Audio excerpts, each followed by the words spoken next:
Hello बच्चों, let's see the question.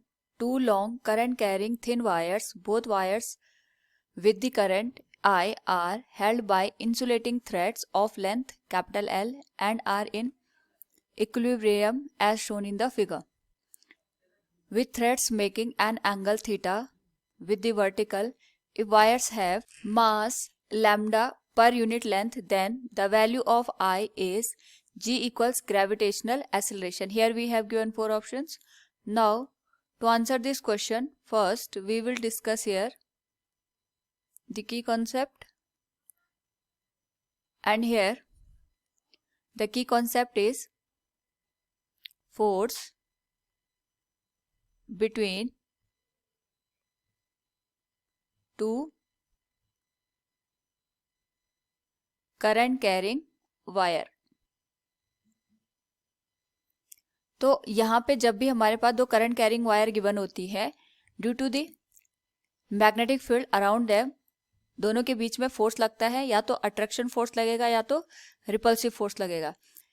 ये depend करता है कि दोनों में जो करंट की डायरेक्शन है वो किस तरीके से हमें दे रखी है. अगर करंट की डायरेक्शन सेम होती है तो दोनों में यहाँ पे अट्रैक्शन फोर्स लगता है, और अपोजिट होती है तो दोनों में यहाँ पे रिपल्सिव फोर्स हमें देखने को मिलता है. नाउ अगर हम इस पर्टिकुलर केस में देखें तो हमारे पास फर्स्ट वायर और सेकंड वायर दोनों को कैपिटल एल लेंथ की स्ट्रिंग से यहाँ पे हमने सस्पेंड किया है. इस पर्टिकुलर केस में अगर हम देखें तो जो स्ट्रिंग की लेंथ है वो एल है, यहाँ पे एंगल थीटा बन रहा है. So this value of distance will be L sine theta, और यहाँ पे भी ये जो डिस्टेंस है ये हमारे पास हो जाएगी एल साइन थीटा के बराबर.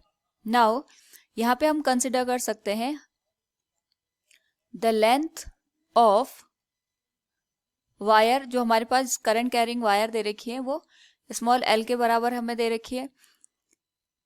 तो इस केस में अगर हम यहाँ पे फ्री बॉडी डायग्राम ड्रॉ करें, क्योंकि सिस्टम हमारे पास यहाँ पे इक्विलिब्रियम की कंडीशन में है, तो वहां से हम करंट आई की वैल्यू फाइंड आउट कर सकते हैं. So from F B D, तो इस केस में ये हमारे पास करंट कैरिंग कंडक्टर हो गया. यहाँ पे हमने एल लेंथ का स्ट्रिंग ले रखा है इस तरीके से. यहाँ पे एंगल थीटा बन रहा है, तो यहाँ पे भी जो एंगल बनेगा that will be the theta. यहाँ पे हमारे पास टेंशन फोर्स लगेगी T, this force will be T cos theta, और यहाँ पे डाउनवर्ड डायरेक्शन में ग्रेविटेशनल फोर्स की वजह से force that will be M into G, और जो हमारे पास यहाँ पे टेंशन का कंपोनेंट होगा this will be T sine theta.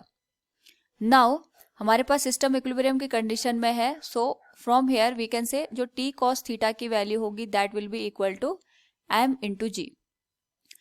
तो इस केस में अगर हम देखें मास पर यूनिट लेंथ दे रखा है, अगर हम इसकी बात करें it will be equal to the lambda equals M by L. तो यहाँ पे हमारे पास जो टी कॉस थीटा की वैल्यू है it will be equal to the lambda into L into G. Equation number first हम इसको कह सकते हैं. इसी तरीके से अगर हम यहाँ पे देखें we can say vertical forces को हमने बैलेंस कर दिया, हॉरिजॉन्टल फोर्सेस भी बैलेंस होंगे. टी साइन थीटा हमारे पास हॉरिजॉन्टल डायरेक्शन में लग रहा है, इसका मतलब यहाँ पे एक एक्सटर्नल फोर्स होगा जो अपोजिट डायरेक्शन में काम करेगा, एंड यहाँ पे जो हमारे पास दूसरा कंडक्टर है उसकी वजह से जो फोर्स लगेगा that will be F B, और टी साइन थीटा की वैल्यू हमारे पास यहाँ पे force due to current carrying wire हमारे पास यहाँ पे एफ बी के बराबर आ जाएगा.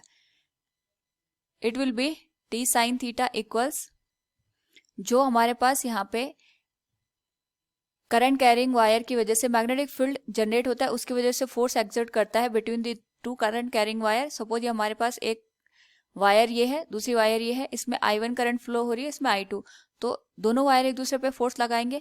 इस केस में हम ये कह सकते हैं कि हमारे पास I1 और I2 की वैल्यू सेम है. So the value of force will B mu naught divided by 2 pi into I1 into I2, दोनों सेम है तो I स्क्वायर आ जाएगा, divided by distance between the to wires. अगर हम फिगर से देखें तो हमारे पास यहाँ पे दोनों जो वायर है इनके बीच की डिस्टेंस दे रखी है L sine theta and L sine theta, ये हो जाएगी टोटल 2L साइन थीटा के बराबर. So it will B 2L sine theta. और यहाँ पे जो लेंथ ऑफ द वायर है that will B multiplied with the force, क्योंकि ये जो फोर्स होता है ये फोर्स पर यूनिट लेंथ हम निकालते हैं, इसमें हम टोटल वायर पे फोर्स निकालेंगे तो मल्टीप्लाइड विद L आ जाएगा. नाउ अगर हम इसको थोड़ा सिंप्लीफाई करके लिखें, this will be T sine theta equals mu naught I square into L divided by 4 pi L sine theta. ये हमारे पास इक्वेशन नंबर सेकंड हो जाएगी. So from equation first putting T equals lambda L into G divided by cos theta into equation number 2. अगर हम ये equation number 2 में put कर दें तो जो हमारे पास एक्सप्रेशन है it will be lambda L into G divided by cos theta and it will be multiplied with sin theta equals mu naught I square into L divided by 4 pi capital L sin theta. यहाँ पे L से L cancel हो जाएगा हमारे पास, हमें I की value चाहिए. So the value of I square will be equal to the 4 pi L sin square theta G into lambda divided by mu naught cos theta.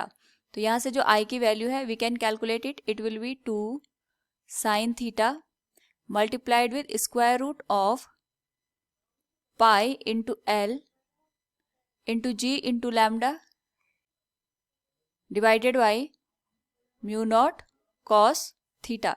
तो ये हमारे पास यहाँ पे करंट की वैल्यू आ जाएगी through the both the wire. That will be 2 sin theta square root of pi L G into lambda divided by mu naught cos theta. So from the given question we can say here the correct option will be option B 2 sin theta into square root of pi lambda G into L divided by mu naught cos theta. Hope all you understood it. Thank you and best of luck.